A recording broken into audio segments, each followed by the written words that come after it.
अस्सलाम वालेकुम नाज़रीन, प्रोग्राम पॉलिटिकल साइंस के साथ आपकी मेज़बान फ़ायज़ा बुखारी। मरियम नवाज़ को एक मरतबा फिर दोबारा से लॉन्च करने की एक नाकाम कोशिश की गई। मरियम नवाज़ वापस आ गई हैं वतन, किस एजेंडे के तहत वापस आई हैं, क्या बयानियाँ अपने साथ लेकर आ रही हैं, कई सवालात जन्म ले रहे हैं। अगर मरियम नवाज़ के हवाले से बात की जाए तो यहाँ पर बहुत सारे लोग ये बात कहते हुए नजर आते हैं कि मरियम नवाज़ में आखिर ऐसी कौन सी काबिलियत है कि जो बार बार उन्हें ही री लॉन्च किया जा रहा है। अगर देखा जाए तो इससे पहले ज़िमनी इंतखाबात की इलेक्शन कैंपेन हो या आज़ाद कश्मीर का सीन हो या फिर गिलगित बल्तिस्तान के हवाले से बात की जाए, हर जगह पर जहां जहां मरियम नवाज़ ने अपनी अपनी इलेक्शन कैंपेन को अगर लीड किया है तो वहां बड़ी भारी पूरी शिकस्त का सामना भी करना पड़ा है। मरियम नवाज़ को अगेन री लॉन्च करना कई सवाल जन्म लेता है। चचा और भतीजी, क्या दोनों का बयानिया एक रहेगा? क्योंकि नवाज शरीफ ने हमेशा एंटी एस्टैब्लिशमेंट बात की है, इदारों के खिलाफ बात की है। कल के प्रोग्राम में भी आपको बताया था कि किस तरह से सीनियर रहनुमाओं ने रोका भी था, जिसमें खुर्शीद शाह भी शामिल हैं, जिसमें जहांगीर तरीन भी शामिल हैं। मशवरा भी दिया गया कि होश से नाखून लीजिए, आप इदारों के खिलाफ बात ना करें। अगर बात की जाती है इदारों के साथ मिलकर काम करने के हवाले से तो शहबाज शरीफ अपनी सीवी बहुत अच्छे तरीके से डिलीवर भी कर चुके हैं, तो दोनों के बयानिए में डिफरेंस नजर आता है। मरियम नवाज़ किस एजेंडे के तहत वापस आई हैं? ख्याल तो ये किया जा रहा था कि जिस दिन मरियम नवाज़ यहाँ से लंदन गई थी, बताया जा रहा था कि अब उनकी वापसी उनके वालिद के हमरा होगी। लेकिन आज हमने कुछ हैरानकुन मंजर देखे, जिसमें सबसे बड़ी सरप्राइजिंग बात यह थी कि मरियम नवाज़ की वापसी का मतलब ये था गोया के नवाज शरीफ की वापसी के इम्कानात जो हैं वो काफ़ी हद तक नज़र आ रहे थे। और इससे पहले कई दफ़ा लीगी रहनुमा अपने अपने पार्टी के लोगों को तैयार कर चुके हैं कि आपने अपने अपने पार्टी कायदीन को किस तरह से वेलकम करना है। आज लोगों का ठाटे मारता समंदर, अवाम का एक हजूम था जो एयरपोर्ट के बाहर मौजूद था, लेकिन ना वो कैमरे की आंख देख सकी और ना ही एक आम आदमी देख सका। न जाने वो हजूम कहाँ गायब हो गया जिसने मरियम नवाज़ को रिसीव करना था। वो कारकुनान आखिर कहाँ चले गए जिनके बारे में राना सनाउल्लाह हों या फिर जावेद लतीफ़ हों, खुर्रम दस्तगीर हों या खुद मरियम नवाज़ हों, जो हाथ हिला हिला के बात करते हुए कहती थी कि जब मरियम नवाज़ बात कर रही होती थी तो कहती थी जब नवाज शरीफ वापस आएंगे तो एक ठाटे मारता हुआ समंदर उनका इस्तकबाल करेगा।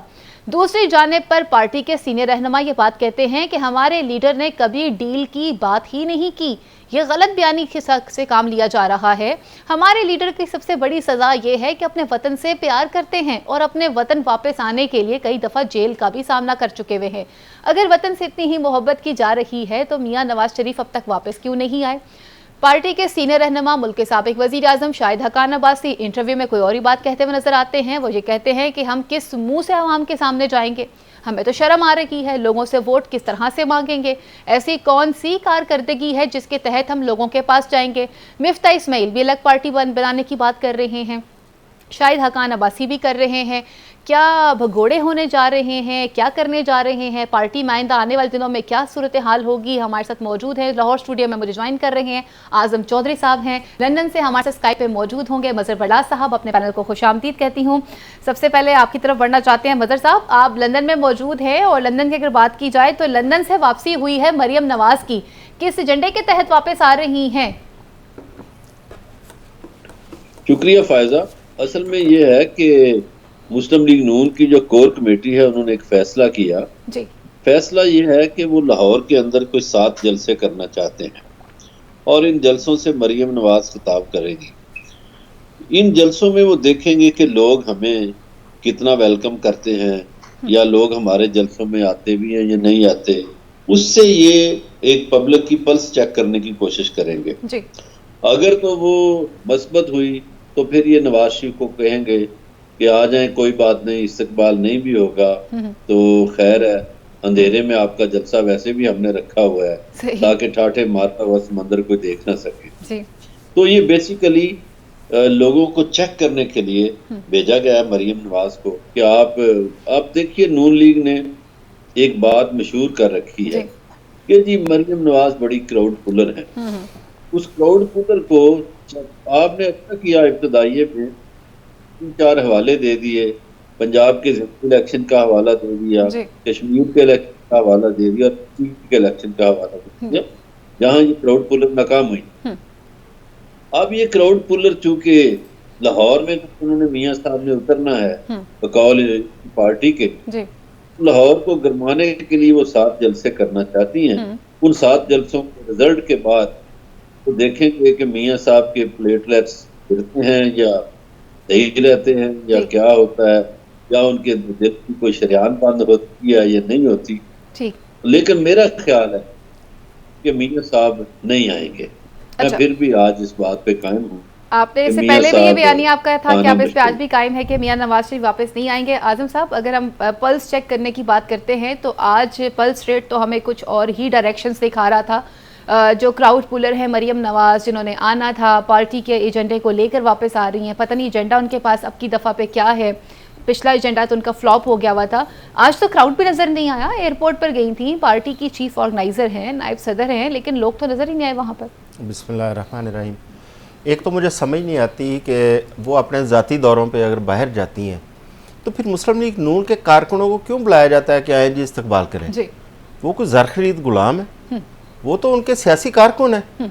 तो आप अपनी ट्रीटमेंट के लिए जा रहे हैं, अपने बिजनेस के लिए जा रहे हैं, अपनी फैमिली के लिए जा रहे हैं और वापस आते हैं तो आप ये तवक्को करते हैं कि लोग आगे फूल लेके, तो फ्लैक्सें लेके, तस्वीरें लेके खड़े हो।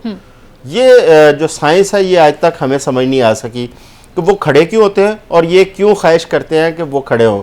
जब ये लंदन में जाते हैं वहाँ पर ये सड़कों पे भी घूम फिर रहे होते हैं, वहाँ पे ना किसी प्रोटोकॉल इनको मिलता है, ना इनकी तलब होती है, लेकिन जैसे ही पाकिस्तान आते हैं तो ये शहनशाह बन जाते हैं, बादशाहत इन पर गालिब आ जाती है।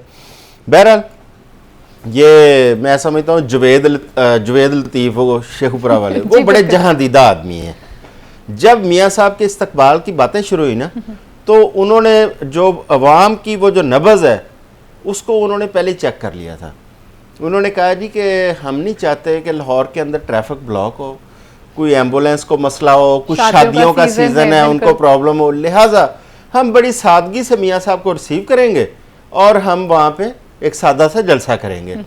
क्योंकि उन्हें समझ आ चुकी थी कि हकायक क्या हैं और लोग इस वक्त जिन अपने मसाइल में उलझे हुए हैं वो कैसे वहाँ पे जाके मियाँ साहब को रिसीव करने के लिए वो 1 मिलियन का उन्होंने कहा कि जी वहाँ पे क्राउड आएगा मियाँ साहब को रिसीव करो, उनको समझ आ गई। 1 मिलियन का हाफ भी आज एयरपोर्ट पर नहीं था। दूसरा, यहाँ की एक क़यादत, यहाँ पे इनकी मुस्लिम लीग नून के अंदर भी मुख्तलिफ पार्टी के अंदर ग्रुपिंग, हर पार्टी में होती है, इनके अंदर भी ग्रुपिंग है।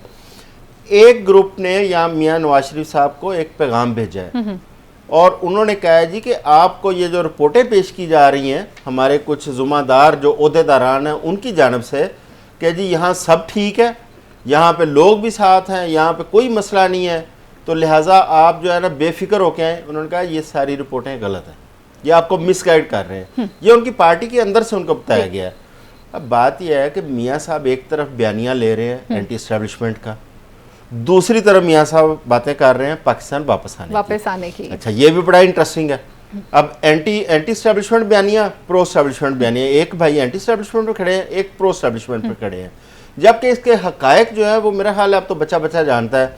जब जनरल बाजवा साहब को, आपको याद होगा, पीटीआई के दौर में एक्सटेंशन दी जानी थी, बिल्कुल, तो मियाँ नवाज शरीफ साहब ने वहां से बाकायदा अपनी पार्टी को हिदायत जारी की तमाम पार्लियामेंटेरियंस को कि आपने बाजवा साहब को वोट करना है एक्सटेंशन के लिए। ठीक है, बाजवा साहब को एक्सटेंशन में पूरा साथ सपोर्ट किया।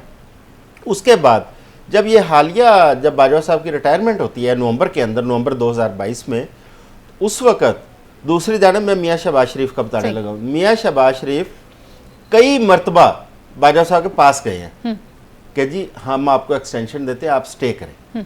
ठीक है, एक वो बयानिया है, एक ये बयानिया है।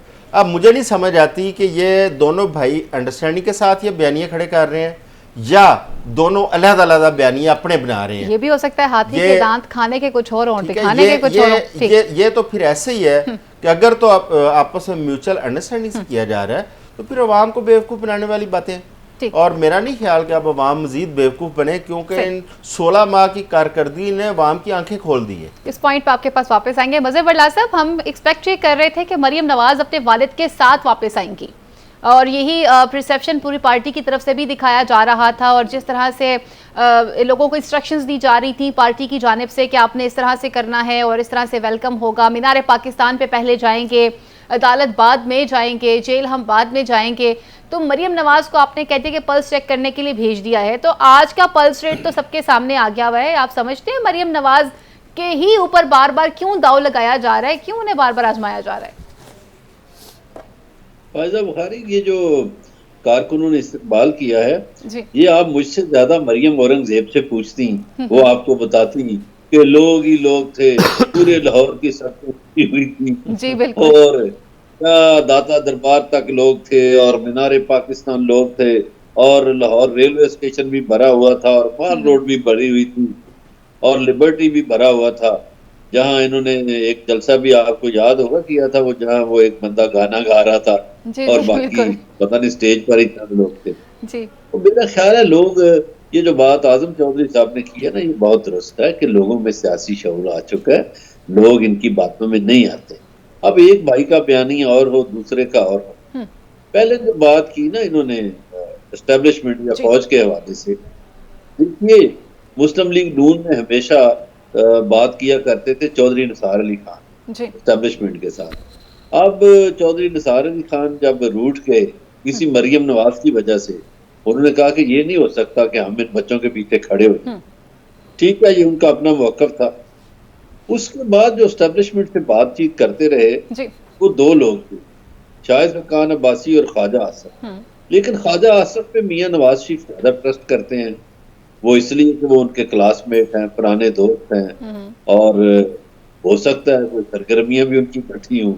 सरगर्मियां तो वैसे इन सब की एक ही हैं, वो तो बयान नहीं की जा सकती। जी जो जो इनके शौक और जौक हैं, सही।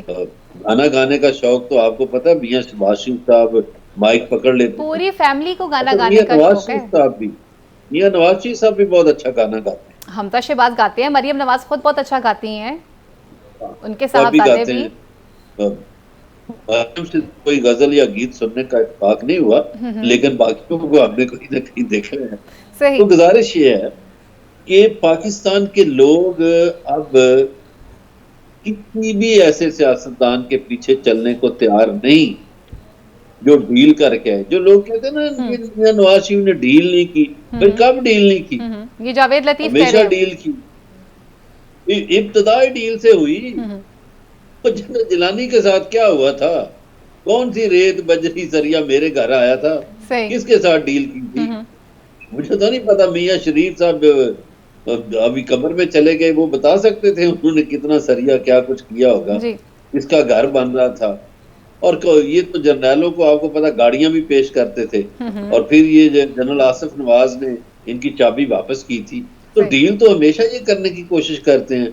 और परवेज मुशर्रफ के बारे में ये कहा करते थे मियां शरीफ साहब ही कि मेरे जी 4 पुत्र ने, एक पुत्र मेरा ये मुशर्रफ है।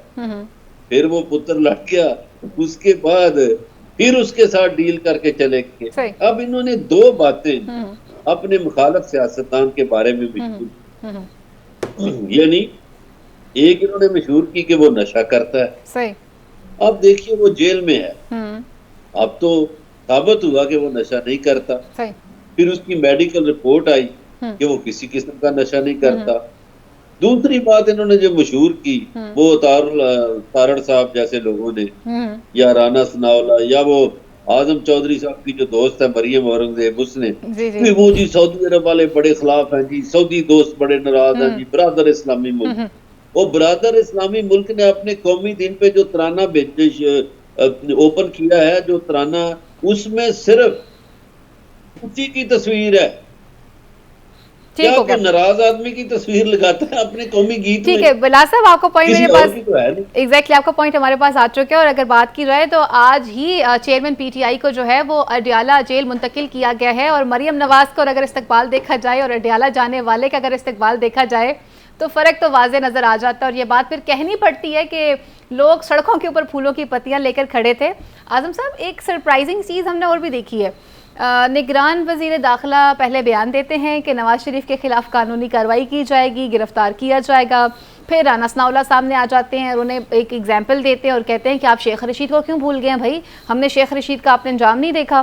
फिर यू टर्न ले लेते हैं। ये फिर यू टर्न लेना, फिर बयान देना, ये क्या कहानी है? क्या राना सनाउल्लाह से डर गए हैं? क्या इतनी पावर रखते हैं राना सनाउल्लाह? जो सरफराज बुगटी साहब ने बात की थी ना वज़ीर दाखिला, वो बात उन्होंने कोई गलत नहीं की थी जी।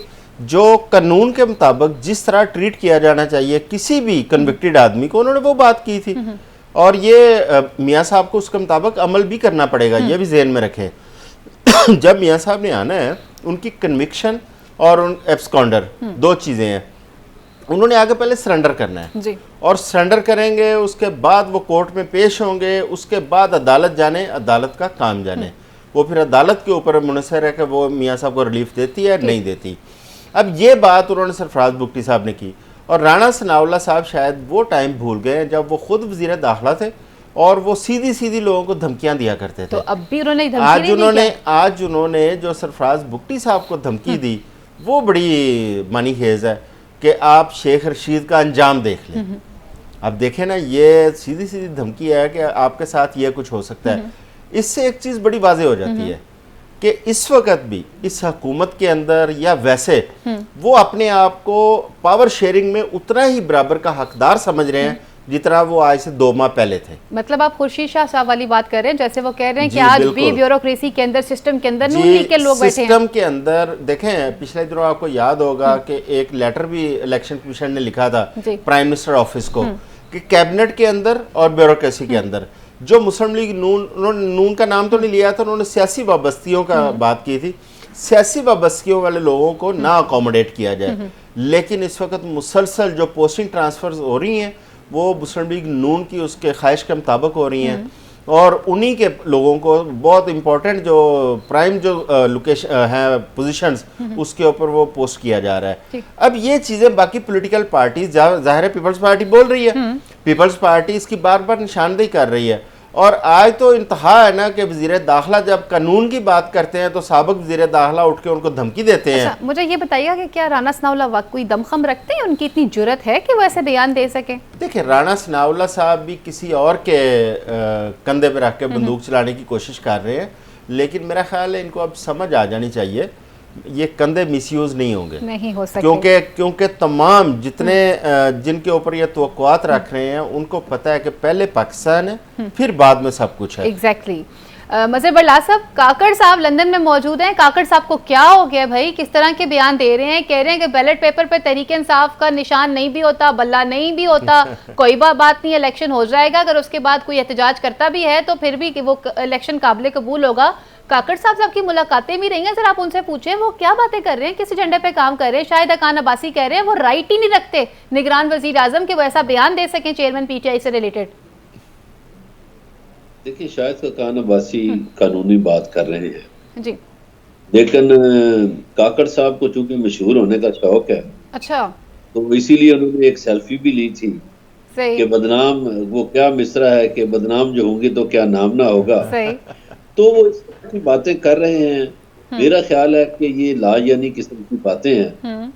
तहरीक इंसाफ के बगैर ना कोई इलेक्शन माना जाएगा, ना कोई इलेक्शन हो सकेगा, ये बात रोजे रोशन की तरह या है। फिर काकड़ साहब की जुर्रत को सलाम है कि लंदन में बैठकर वो इस तरह के बयान दे रहे हैं। बरला साहब कल तो को बाहर रख के इलेक्शन नहीं हो सकता। नहीं, कल आप कह रहे थे कि उनके फसाद होगा। नहीं, कल आप हमें बता रहे थे कि वो कहते हैं कि मेरे बयान को तोड़ मरोड़ के पेश किया गया। चले, एक बयान जो है ना वो तोड़ मरोड़ के हो गया। अब उन्होंने टीआरटी को जो इंटरव्यू दिया है उसमें तो बड़ा वाज़ेह उन्होंने कहा। एग्जैक्टली। अब तो नहीं है तोड़ा मरोड़ा गया उनका बयान।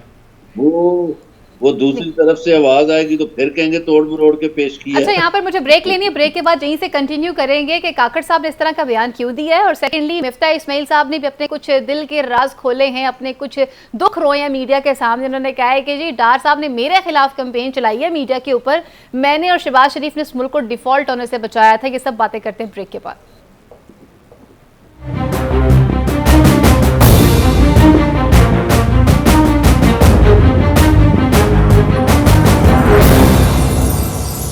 जी, वेलकम बैक नाज़रीन, आपको प्रोग्राम में खुश आमदीद कहते हैं दोबारा से। आजकल पाकिस्तान में अचानक गिरफ्तारी और अचानक बाजियाबी का मौसम चल रहा है। कभी भी कोई भी गिरफ्तार हो सकता है और अचानक 5 माह बाद बाजियाब भी हो सकता है। किस हालत में हो सकता है वो आप खुद ही जानते होंगे। और अगर जब पूछा जाता है उनसे कि गिरफ्तार किसने किया तो बताया जाता है कि हमें नहीं मालूम गिरफ्तार किसने किया है। और जब ये भी पूछा जाता है कि सीसीटीवी फुटेज भी मौजूद है, उसके बावजूद ये कहा जाता है कि हम तो जवाब देने से कासिर हैं, आपको खुद ही मालूम है कि गिरफ्तार करने वाले कौन हैं। जी, मैं किसी और की बात नहीं कर रही, मैं शेख रशीद साहब की बात कर रही हूँ। ये पाकिस्तान के वो सियासतदान हैं जो कई मरतबा वजारत के ओहदे के ऊपर फाइज रह चुके हुए हैं, अचानक से गायब हो जाते हैं, कहाँ चले जाते हैं, कौन गिरफ्तार करके ले जाता है, कौन उठा कर लेके चला जाता है। जब ये बात पूछता है लाहौर हाई कोर्ट का बेंच, रावलपिंडी बेंच, कि जी शेख रशीद कहाँ हैं और उन्हें अदालत में पेश किया जाए, तो जवाब देने से कासिर नज़र आते हैं और ये कहा जाता है कि जी हमें नहीं मालूम कि वो कहाँ चले गए हैं। इस हवाले से हमने ये भी देखा है कि आरपीओ जो है वो सैयद खुर्रम अली की सरजनिश भी की है अदालत ने। और अगर बात करते हैं मिसिंग लोगों के हवाले से, तो पीटीआई के एक और सीनियर रहनुमा हैं उस्मान डार, वो भी मिसिंग हैं, 15 रोज़ से लापता हैं, किसी को नहीं मालूम कहाँ हैं, किसकी कस्टडी में है, किस केस में उनको उठाया गया है। और इसी तरह से बाजियाबी की अगर बात कर रहे हैं तो senior ranker person Imran Riaz Khan भी बाजियाब हो चुके हुए हैं। तो शेख रशीद पे भी बात करते हैं। उससे पहले बरलाल साहब, मैं चाहूँगी कि ब्रेक में जाने से पहले आप एक अपना कंक्लूजन दे रहे थे अपने लास्ट टॉपिक के हवाले से कि मिफ्ता इस्माइल साहब भी नाराज़ नज़र आ रहे हैं। अच्छा, वो डार साहब भी कह रहे हैं कि जी उन्होंने उनके ऊपर सारा मलबा डाल दिया हुआ है, जबकि डार साहब ने उनके खिलाफ कैंपेन चलाई है। क्या होने जा रहा है? ये पार्टियां बना रही हैं, क्या कर रहे हैं, ब्लैकमेल कर रहे हैं? देखिए, मिफ्ता साहब सच्चे हैं मामले में। मिफ्ता साहब ने शुरू में IMF से मुज़ाकरात किए, मिफ्ता साहब ने मईशत को संभालने की कोशिश की, और ये जो डार एंड को है, ये जो कंपनी है, इन्होंने मिफ्ता को देखे गालियां तक दी। अब आपका पार्टी रहनुमा हो तो उसको इस हद तक तो नहीं बदनाम करना चाहिए कि आप उसको गालियां तक देने पे उतर आए। अभी जो बात आपने शेख रशीद अहमद और उस्मान डार की, मैं समझता हूँ कि पिछले कुछ अरसा पहले एक स्ट्रेटजी बनाई गई थी गिरफ्तार करने वालों की तरफ से कि हम बताएंगे ही नहीं कि किसने उठाया है, ताकि अदालतें ना पूछ सकें और ना बंदा पेश करना पड़े, लेकिन अदालतें पूछेंगी जिसने भी पकड़ा है। अब ये पुलिस वाले जो है ना, किसी के कहने पे गिरफ्तारियां तो कर लेते हैं, बंदे उठा लेते हैं, लेकिन ये छुपते फिरेंगे। और ये केस यहाँ नहीं रुकेगा कि पिंडी हाई कोर्ट में रुक जाए, ये सुप्रीम कोर्ट तक भी जाएगा। सही। ये पुलिस वाले अपनी वर्दियों की खैर बनाएं। ये बंदे तो बड़े शौक से उठा लेते हैं ना, किसी के कहने पे उठाते हैं। जी। तो मेरा ख्याल है कि इनका शौक पूरा हो जाएगा। ये स्ट्रेटेजी बनी थी किसी मीटिंग में कि बंदा पकड़ो, बंदा फड़ो तो दसो ही ना। अब उस्मान डार को पकड़ा हुआ है, कोई नहीं बता रहा। शेख रशीद अहमद को पकड़ा है, कोई नहीं। बल्कि शेख रशीद के हवाले से तो मैंने उससे आपको एक बात बताई थी ना कि किसी अफसर ने कहा था कि सर एदा की करिए, इससे तो ना प्रेस कॉन्फ्रेंस कराई जा सकती है कि भाई पीटी छोड़ दो, ये तो इसकी पार्टी अलग है, ना इसकी कोई बीवी है जिसको हरासा किया जा सके, ना बच्चे हैं जिसको इसको ब्लैकमेल किया जा सके, तो इसका क्या करें, ये सर्देदार है, दर्द सर बन गया। तो उन्होंने कहा कि नहीं, बस इनको पकड़ी रखे, देखते हैं क्या बनता है। तो मेरा ख्याल है कि हमारी अदालतों को इस जानब रखना पड़ेगा और लोगों को बरामदगियां करवाना पड़ेंगी। मिसिंग लोग हैं, उनको बरामद करवाना होगा। उनके केस है, ये डालेंगे। जैसे वो लाहौर से खवातीन रहा होती हैं तो उन्हें नए केस में धर लिया जाता है। तो ये रात ज्यादा तवील नहीं होती, जुल्म की जो रात होती है ये ज्यादा तवील नहीं होती। बरलाल साहब, इसी पॉइंट पे आपके पास वापस आऊंगी।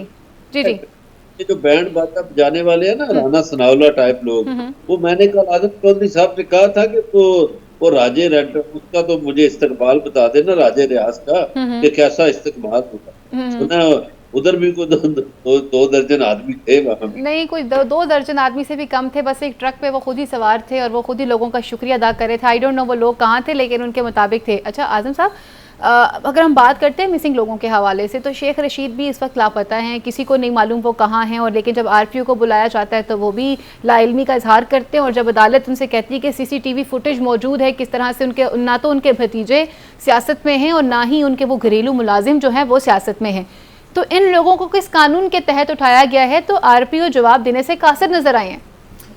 देखें जी, एक चीज़ तो तयशुदा है कि कोई भी शख्स या कोई भी अदारा आइन और कानून से बालातर नहीं है।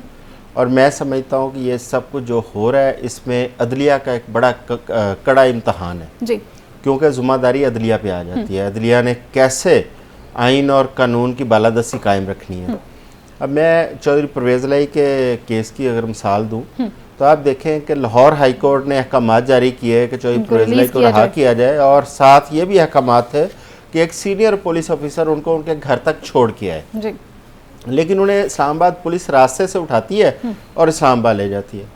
और वो केस अभी तक ज़ेर समाअत है लाहौर हाई कोर्ट में, जिसमें तौहीन अदालत का नोटिस जारी किया गया आईजी इस्लामाबाद को, लेकिन अभी तक वो कंक्लूड नहीं हुआ।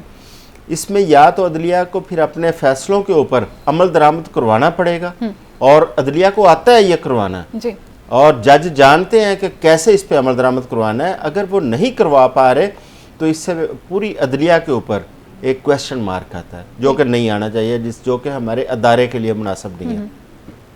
जब फायज ईसा साहब चीफ जस्टिस का उन्होंने हलफ उठाया तो आपने देखा उस वक्त बहुत लिखा भी गया, बोला भी गया कि उनकी बड़ी जिम्मेदारियां जो है ना वो ज्यादा होंगी, उनके साथ तवक्कुआत बहुत ज्यादा वाबस्ता है। अब ये जो हालात इस किस्म के हैं, आइन और कानून से बालातर जो काम हो रहे हैं यहाँ पे, इस पे मैं समझता हूँ उनकी जिम्मेदारी बहुत बढ़ जाती है। बरला साहब ठीक कह रहे हैं कि जो हाई कोर्ट्स में केस हैं उन्होंने अल्टीमेटली सुप्रीम कोर्ट में जाना है। जब सुप्रीम कोर्ट में जाएंगे तो कैसे मुमकिन है कि वो आइन और कानून से बालातर जो इक़दामात किए गए हैं उसको वो माफ़ी दे दें या उसको कोई अदालत की जानिब से सपोर्ट मिले, ये आउट ऑफ क्वेश्चन है। तो लिहाजा इस किस्म के जो आप देखें ना, इमरान रियाज को कितनी देर तक ज़ेरे हिरासत रखा गया, और आज पता चल रहा है कि वो CTD की कस्टडी में थे। CTD अब पंजाब पुलिस का एक मतहत अदारा है CTD, और उनको इस तरह रखा गया कि उन्होंने जितने दिन रहे उन्होंने आसमान नहीं देखा, वो बाहर निकल के आसमान की तरफ देखते रहे हैं। देखिए इस किस्म की बड़ी अफसोसनाक चीज़, अब आपने उस्मान डार का जिक्र किया, उनकी पूरी फैमिली जो है इस वक्त वो बेघर है और दर दर की ठोकरें खा रही है।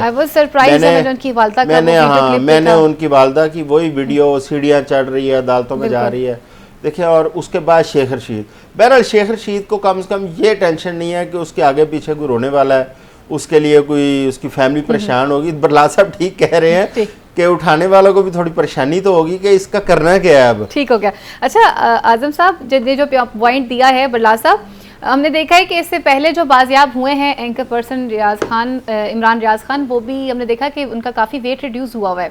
तो क्या शेख रशीद साहब भी अब जब वापस आएंगे, वैसे भी खाने पीने के काफ़ी शौकीन है शेख साहब, उनके ख्वाबों के बारे में हर कोई जानता है, तो क्या उनका भी इसी तरह से 20 से 25 किलो के करीब वजन जो है वो रिड्यूस हो जाएगा? नहीं, इतना नहीं होगा, उनको खाने दिए जा रहे होंगे जिधर होंगे। अच्छा। और एक साहब खाने खा रहे होंगे। ये जो बात की ना अभी, मतलब इसको वैसे भी कहते हैं ना, जेल मेरा ससुराल है। तो मुझे एक बात याद आ गई, अभी तो बसों का जमाना नहीं ना रहा, वरना बसों में वो सुरमा बेचने वाले जब दाखिल होते थे ना, तो वो कोई कस्टमर नहीं भी होता था ना, अब सवारियों के मुंह तो अगली तरफ होते थे, ड्राइवर की तरफ, तो वो ऐसे बस इशारे से कहते थे आया जी आया, कि वो शो ये हो कि बहुत गाकी पड़ गई। सही। राजा रियाज साहब जो है ना, ट्रक से वो वैसे ही इशारे कर रहे थे कि बड़ी गाकी पड़ गई है। राजा साहब को मेरा ख्याल है नून लीग वाले भी कह रहे हैं कि भाई सबसे कम वोट इसी को मिलेंगे। तो लेकिन ये तो रवैये हैं हमारे यहाँ। ये देखिए इमरान रियाज साहब के बारे में अभी आजम चौधरी साहब ने बड़ी कई बातें बताई, मेरा ख्याल है CTD का भी नाम ही है, शायद वो कहीं और थी। और जिस तरह हमारी पुलिस का भी नाम होता है कि जी हाँ जी वो पुलिस ने गिरफ्तार किया या FIA ने किया, अब कई जो बंदे हैं वो कहा जाता है FIA वालों ने उठाए हैं, FIA वालों से पूछे वो कहते हैं हमारे पास नहीं है। तो मेरा ख्याल है ये जो एक खिचड़ी पकी हुई है ना, कि पता ही नहीं चलता, ये अदलिया सीधी करेगी, ये खिचड़ी जो है। तो ये जो लापता अफराद हो जाते हैं, ये इनके हवाले से कोई रोकथाम होगी बरला साहब? बंदे उठा जी, क्या फरमाया? इस तरह के सिलसिलों की रोकथाम होगी? जैसे अफराद लापता हो जाते हैं, फिर उनके अहले खाना भी परेशान होते हैं, किसी को मालूम नहीं होता, खुद मुअज़्ज़ज़ अदालत भी पूछ रही होती है कि केस तो बताया जाए, कहाँ है, किस जगह पर है, ये सिलसिला रुकेगा? देखिए फायजा बुखारी साहबा, जुल्म की जितनी मर्जी गहरी रात हो जाए, जो सवेर की आस है वो सलामत रहती है, और सूरज की जो किरण है उसके इंतजार में लोग रात की स्याही बर्दाश्त करते हैं जी। तो मेरा ख्याल है कि पाकिस्तान में बहुत वक्त सवेरा होने वाला। ये जो जुल्म की रात है, जिसमें जुल्म की कोई एक दास्तान नहीं, कई दास्तानें रकम हुई है, ये खत्म होने वाली है जी। ये चल नहीं सकता, ये नेचर के खिलाफ है जी। नेचर ये नहीं कहती कि जुल्म करो, नेचर नॉर्मल हालात की कायल है। तो ये नेचर के खिलाफ जब भी आप चलेंगे, ये देखिए मौला अली अलैहिस्सलाम का फरमान है कि जुल्म की बुनियाद पे हुकूमत नहीं चल सकती, ऊपर की हुकूमत चल सकती है, लेकिन ये हुकूमतें जो चलती हैं वो इंसाफ की बुनियाद पर चलती हैं, जुल्म ज्यादती की बुनियाद पर नहीं चलती। तो जिन लोगों का ये ख्वाब है ना कि जुल्म ज्यादती के जरिए वो देर हुकूमतें करेंगे, वो तारीख में बहुत सी मिसालें पड़ी हुई हैं, वो जरा तारीख का मुताला करें, उनको पता चल जाएगा। अब जिनको हिस्ट्री में फिक्शन पसंद हो वो कैसे मुताला करेंगे? मदर साहब आप भी कितनी खूब बात करते हैं, क्या खूब बात की आपने। अब कुछ लोगों को हिस्ट्री में फिक्शन बहुत पसंद है। अच्छा आजम साहब, अगर हम बात करते हैं कानून की ही तो फिर कानून में आप देखें हिस्ट्री में फिक्शन बहुत पसंद है जी बिल्कुल, तो फिर कैसे पता जी जी तो दूसरे मुल्क हमें फाइफर नहीं भेज रहे, वो नाराज हो गए, उन लोगों का तो उनका इल्म ये भी है। सही कह रहे हैं आप। तो आजम साहब, अगर हम ये कानूनी कार्रवाइयों की बात करते हैं तो फिर इंसाफ का तकाजा तो यही कहता है ना कि फिर जो खुद नून लीग के जो चेयरमैन हैं, जो पार्टी के कायल हैं, उनके ऊपर भी तो मुकदमात हैं, उन्होंने भी सामने आना है। वो जो 50 रुपए के या 150 रुपए के स्टाम्प पेपर पे बाहर बैठे हुए हैं और फिर वो कह रहे हैं कि जो उनकी पार्टी के खुर्रम दस्तगीर साहब कहते हैं कि जी वो तो खुद माशाल्लाह से अदालत की रजामंदी से बाहर गए हैं, तो अब अदालत उन्हें बुलाएगी तो वो आएंगे। देखें ना, जैसे मैंने पहले अर्ज किया कि कानून सबके लिए एक जैसा है और कानून और आइन बालातर है। अब ये पाकिस्तान की हिस्ट्री का एक वाहिद केस है और बड़ा ही मुनफरिद और अनोखा केस है कि एक सजा याफ्ता बंदे को 50-60 रुपए या 100 रुपए के स्टाम्प के ऊपर आप बाहर भेज देते हैं और 4 साल से वो बाहर बैठे हैं और 4 साल से उनका ट्रीटमेंट ही ख़त्म नहीं हो रहा। और जब इक़्तिदार में होते हैं तो बिल्कुल ठीक ठाक हो जाते हैं, इक़्तिदार से बाहर जाते हैं, किसी को कमर दर्द शुरू हो जाती है, किसी का जनाब प्लेटलेट्स गिर जाते हैं। और चौधरी साहब जी जी चौधरी साहब वो जेड़ा जामन है उन्हें फाड़ के पुट्ठा टांग दो ना।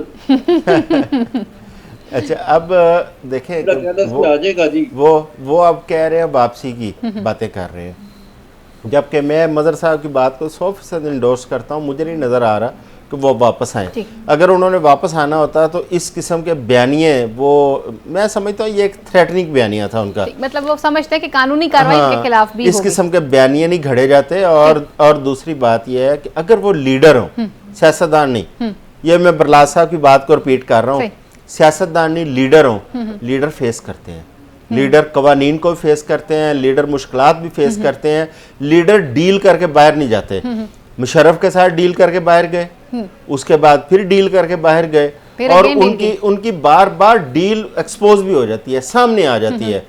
मैं तो उन लोगों पे हैरान हूं कि जो इसके बावजूद जिनके सामने हर चीज रोजे रोशन की तरह ये हैं, वो फिर उनको फॉलो कर रहे होते हैं। ये समझ से बालातर है। जैसे बात की जा रही है, मौजूद अदालत ने भी आज 2 अक्टूबर का टाइम दिया शेख रशीद को अदालत के सामने पेश किया जाए। इसी तरह से जितने भी लोग लापता हैं, जिसमें उस्मान डार भी शामिल हैं, बहुत जल्द उन लोगों को भी अदालत के सामने पेश किया जाने के इम्कानात हैं। यहाँ पर वक्त तो चलते हैं मुख्तसर सी ब्रेक का, ब्रेक के बाद मजीद टॉपिक्स और प्रोग्राम में शामिल करते हैं।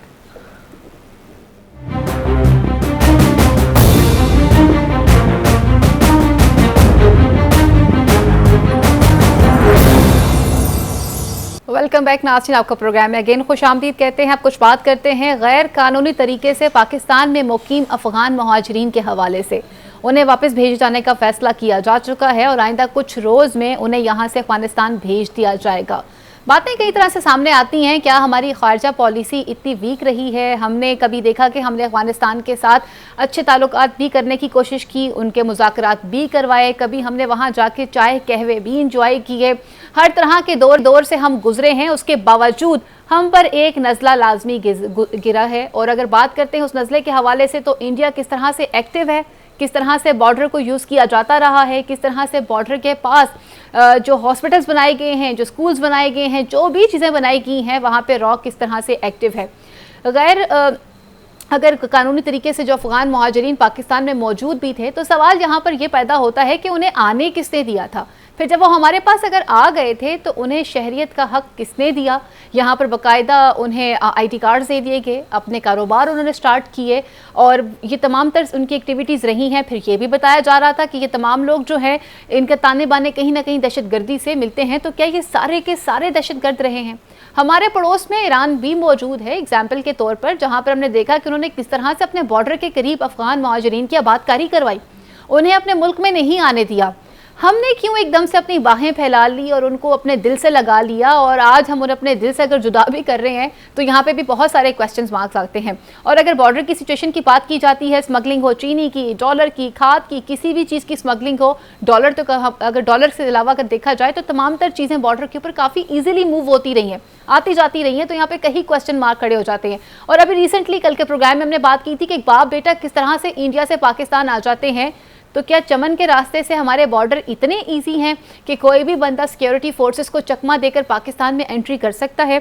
आजम साहब, पहले तो हमने अपनी बाहें फैला दी, दिल से लगा लिया, मेहमान नवाजी इतनी दिखा दी कि अपने मुल्क की शहरियत तक दे डाली, और आज हम उन्हें वापस भेजने की बात कर रहे हैं, तो हमारी खारजा पॉलिसी क्या है? फ़ायज़ा, वक्त ने साबित किया है कि ये हमारी लड़ाई नहीं थी। बड़ी देर से हमारे बड़े जो अक्लमंद और ज़ीरक लोग हैं वो ये बात कर रहे थे कि हमें अफ़गान जंग और दहशतगर्दी, इसके अंदर हमें धकेला गया, और पाकिस्तान ने जो खमियाजा भुगता है पूरी दुनिया में किसी ने ऐसा खमियाजा नहीं भुगता।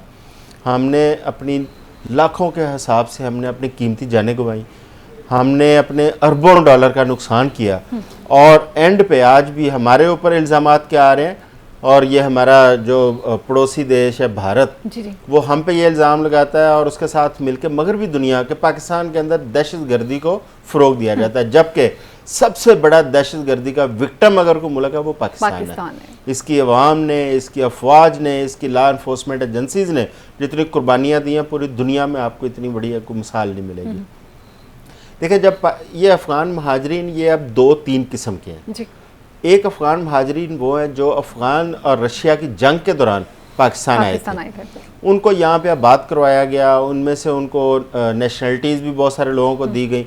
अब आगे उनकी औलादें जवान हो गई हैं और उनकी औलादों के आगे बच्चे हैं, तीसरी जनरेशन तक इस वक्त वो अफ़गान यहाँ पे रह रहे हैं। दूसरे एक अफ़गान रिफ्यूजीज़ वो हैं जो 2-2.5 साल पहले जब यहाँ से अमेरिका वापस गया, उस वक़्त 4 लाख के करीब अफ़गानी पाकिस्तान के अंदर दाखिल हुए, उनको भी यहाँ पे आबाद किया गया।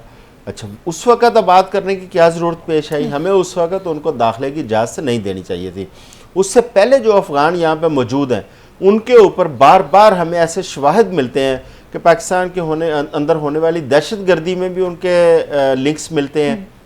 उसके अलावा पाकिस्तान में मंशियात, असला, ये वो इस किस्म के हर नजायज़ धंधे के अंदर उनकी इन्वॉल्वमेंट सामने आती है।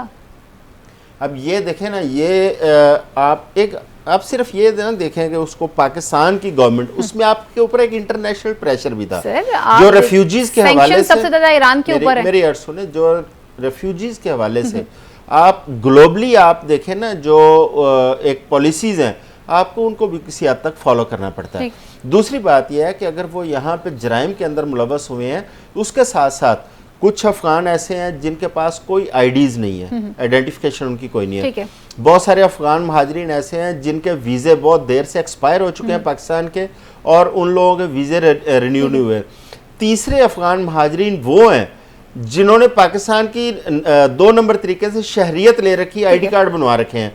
अब इन तमाम अफगानियों को वापस भिजवाना ये एक बड़ा मुश्किल टास्क है। इस निगरान हुकूमत ने ये ऐलान तो किया है कि हम ये करेंगे, लेकिन ये इंतहाई मुश्किल काम है। मुझे नहीं समझ आती कि किस तरह ये इसको निपटाएंगे, क्योंकि इसके लिए टाइम भी बहुत चाहिए, इसके लिए बहुत मेहनत की भी जरूरत है। बल्ला साहब, जैसे हमने बात की है कि हमने रेफ्यूजीज को पहले अपने पास रखा, फिर उनकी आबादकारी भी करवाई, और फिर जैसे आजम साहब ने खुद गिनवा दिया कि किस किस कैटेगरी के लोग हमारे पास मौजूद हैं, फिर खुद भी बता दिया कि किस तरह से लोगों ने इन्वॉल्व होकर उन्हें इस मुल्क की शहरियत भी दी है। तो सवाल तो कई सारे जन्म लेते हैं कि फिर आखिर ये काली भेड़ें जो मौजूद हैं, इनको कौन रोकेगा?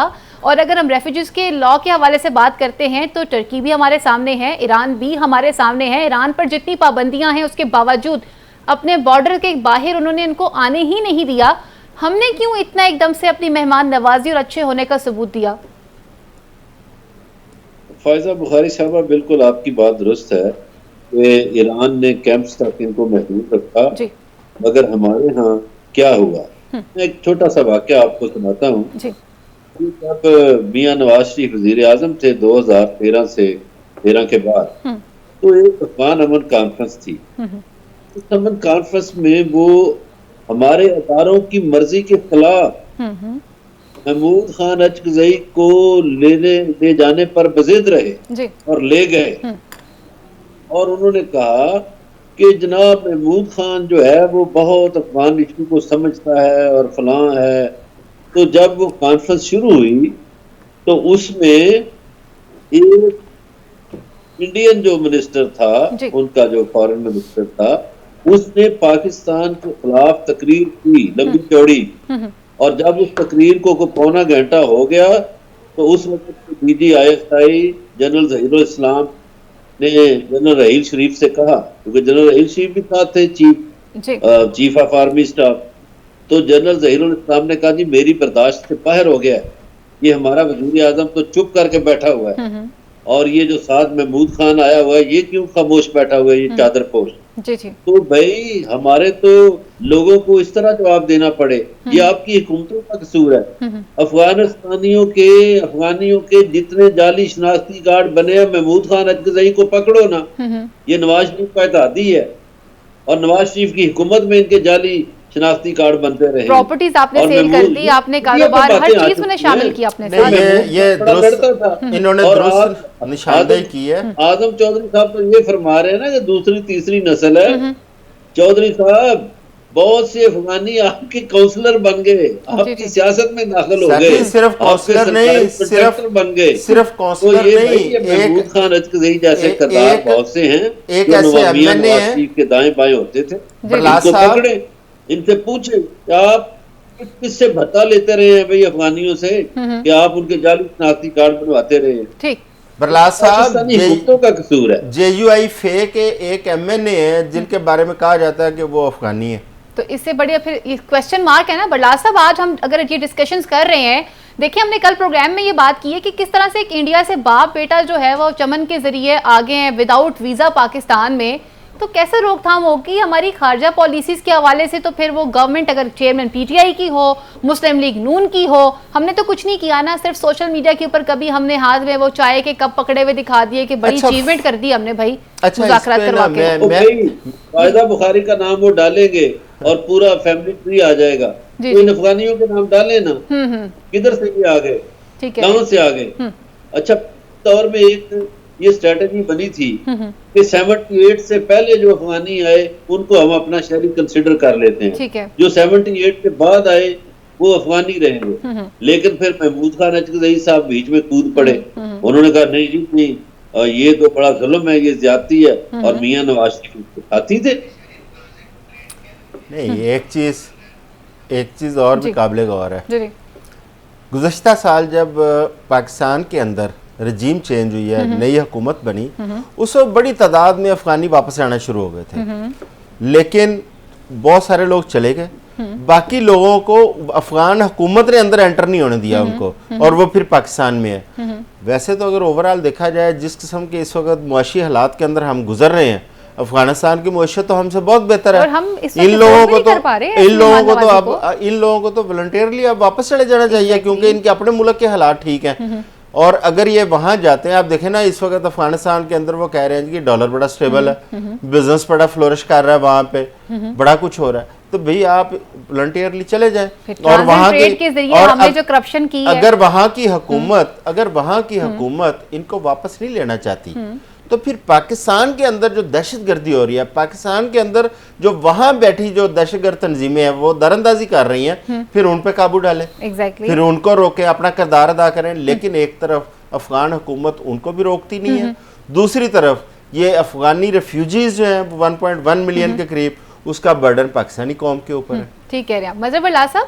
हमने देखा था सोशल मीडिया पे कुछ अरसा पहले तस्वीरें वायरल हुई थी जहां पर हमने हाथ में चाय के कप और वो कहवे के कप पकड़े हुए थे, और हमने समझा कि पता नहीं पूरा अफगानिस्तान हमने फतह कर लिया हुआ है, और आज हम इन मुहाजिरीन को बाहर भेज रहे हैं। ईरान हमारे सामने है, कितनी पाबंदियां हैं, लोग उनके साथ ट्रेड नहीं कर रहे हैं, कितनी प्रॉब्लम्स में से गुजर रहे हैं, सब चीज़ों की निशानदेही हमारे पास है, फिर भी हम खामोश हैं, क्यों?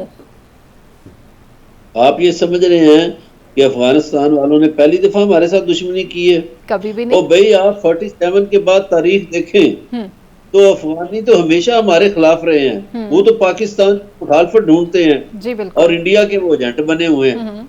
इंडिया के कौंसल खाने वहाँ क्या कर रहे हैं हमारी बॉर्डर के करीब, वो दहशतगर्दी के मरकज हैं, राह के मरकज हैं। अब तो राह पूरी दुनिया में बदनाम हो गई है, और 5 आइज जो है उन्होंने तहकीक करके बताया कि वो जो सिख है हरदीप सिंह निज्जर, उसको इंडियन लॉ ने किया है कत्ल। तो मेरा ख्याल है कि हमें भी अफगान बॉर्डर के आसपास नजर दौड़ानी चाहिए कि कितने राह के हेडक्वार्टर बने हुए हैं। ये मैं तजर्बे की बुनियाद पर ये बात कर रहा हूँ। जो बाप बेटा पाकिस्तान आए हैं, जो बाप बेटा पाकिस्तान आए हैं विदाउट वीजा, उसके ऊपर तो अभी तक किसी ने कोई बात ही नहीं की। वो तो उसके ऊपर कोई पूछ ही नहीं रहा कि वो कहीं रॉ के एजेंट तो नहीं आ गया हमारे पास।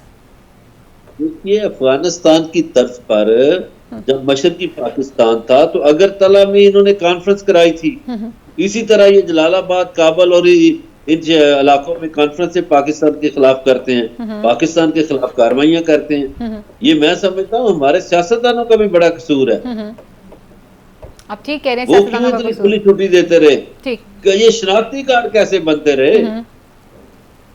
ये तो सियासी हुकूमतें बनाती रही ना।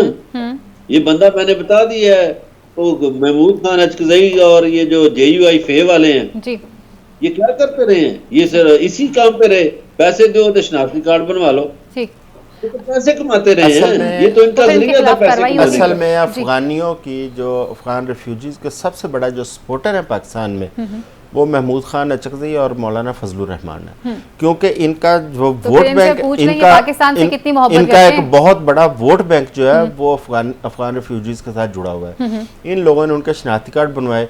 चौधरी निसार अली खान जब वज़ीर दाखिला थे, उन्होंने उस वक़्त शनाख्ती कार्ड जो नादरा का पूरा सिस्टम उसको चेक करवाया, उसमें लातदाद जाली इस किस्म के शनाख्ती कार्ड निकले, उन्होंने निशानदेही की थी जी।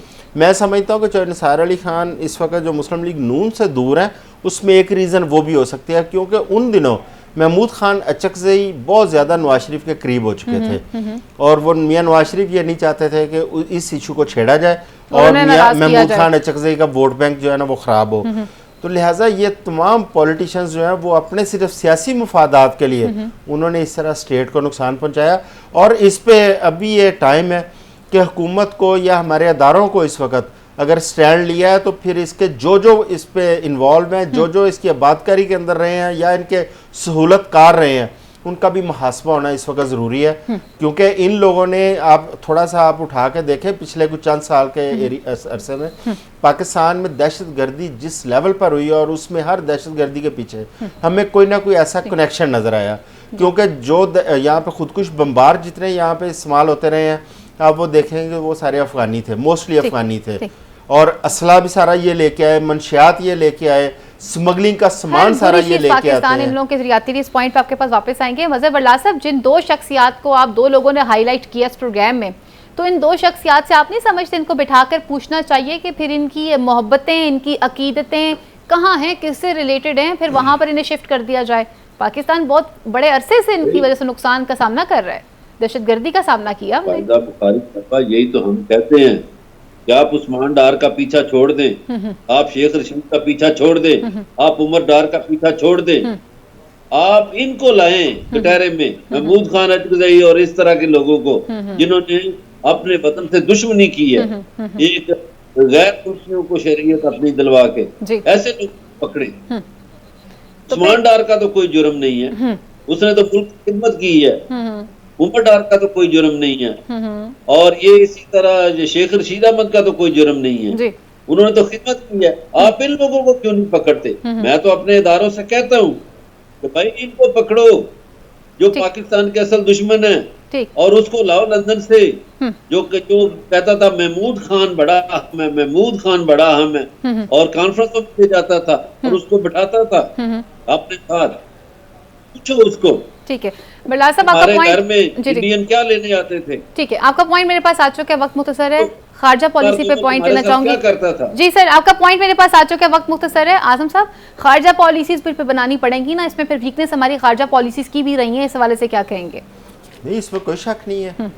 हमने देखे हमारे उस वक्त जो भी मुफादात वाबस्ता थे, हमने अपने उन मुफादात की खातर हमने शॉर्ट टर्म जो है ना वो चीज़ों को गौर किया है, लॉन्ग टर्म पाकिस्तान के नफ़ा नुकसान को हमने उस वक्त ना सोचने की कोशिश की, ना तरजीह दी, जिसके कॉन्सिक्वेंसेज आप देखें पूरे मुल्क ने, पूरी कौम ने भुगते हैं और आज भी भुगत रहे हैं। और दूसरी साइड पे आप देखें कि 11 लाख का एक बर्डन है आपके ऊपर, 1 करोड़ वो मतलब 11 लाख और ये तो है वो जो रजिस्टर्ड है, जो अनरजिस्टर्ड है वो पता नहीं कितने हैं, ठीक है। ये आप पे एक बिला वजह का बर्डन है, ये खत्म होना चाहिए। बल्कि एक रिपोर्ट तो ये है कि 4.4 मिलियन, तो इसका तयन कौन करेगा? 4.4 मिलियन इस वक्त अफगानिस्तान पाकिस्तान के अंदर है, ठीक है। हम तो सिर्फ 11 लाख की बात कर रहे हैं, लेकिन एक तो हमें अपनी सरहदें जो है ना उसके दरअंदाजी बंद करनी पड़ेगी, मजबूत करनी पड़ेगी। जिस तरह आपने जिक्र किया बाप बेटा आए हैं, ये बाप बेटा तो आगे खुद पेश हो गए ना। अब कितने अफगानी आते रहे हैं, किस तरह आते रहे हैं, क्योंकि आप देखें ना अफगानिस्तान से कितने बड़े मैसिव लेवल पे पाकिस्तान में स्मगलिंग हो रही थी, पूरी पूरी गाड़ियां और ट्रक आते रहे हैं। बंदा तो फिर बड़ी छोटी चीज है, ट्रक आते रहे हैं।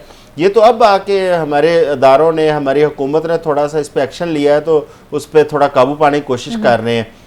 लिहाजा इस पे एक बड़ी स्ट्रिक्ट पॉलिसी और तमाम जितने लोग सहूलतकार हैं या जितने ये लोग हैं, इसके हवाले से एक पॉलिसी बना के उस पर अमल दरामद करने की ज़रूरत है। और ये ऐसी हुकूमतें या ऐसे वक्त पे बन सकता है, अगर आप सियासी हुकूमतों के द्वार में ये काम करेंगे, ये काम पूरा नहीं होगा। वहाँ पे सियासी मुफादात, सियासी वाबस्तियाँ और ये सारी चीज़ें आड़े आ जाती हैं। ठीक है, और जब बात की जाती है मुल्क की सालमियत और बका के लिए, तो फिर तमाम तर चीज़ें जो हैं वो एक साइड पर हो जाती हैं। और पहले हमारा मुल्क है और अपने मुल्क की बात करनी है।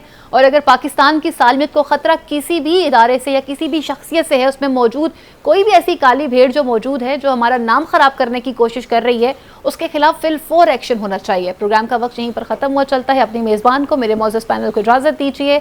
अल्लाह ने के पान, पाकिस्तान जिंदाबाद।